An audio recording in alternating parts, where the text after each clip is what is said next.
रत्नागिरीच्या परशुराम घाटातली भिंत कोसळल्याची घटना घडली आहे। या घाटातील संरक्षण भिंत पुन्हा एकदा कोसळली आहे। त्यामुळे घाटाखाली असणाऱ्या पेढे गावाला धोका निर्माण झालाय। नागरिकांच्या जीवाला सुद्धा यामुळे धोका आहे।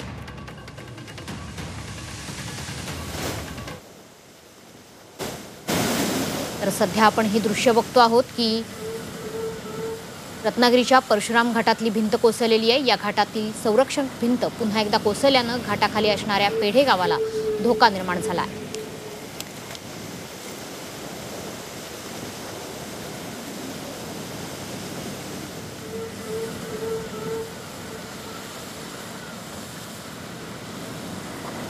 रत्नागिरीच्या परशुराम घाटातली भिंत कोसळल्याने घाटातली संरक्षक भिंत खचलेली आहे। घाटाखाली असणाऱ्या पेढे गावाला धोका निर्माण झाला असून नागरिकांच्या जीवाला सुद्धा धोका निर्माण झाला आहे।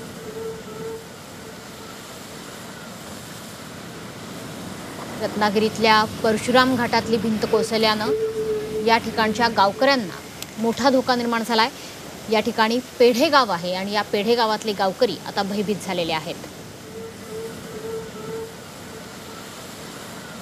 ज्या ठिकाणी ही भिंत कोसळली आहे तिथली ही दृश्य आहेत। परशुराम घाटातली संरक्षक भिंत कोसळल्यामुळे मोठाच धोका आजूबाजूच्या परिसरात निर्माण झाला आहे।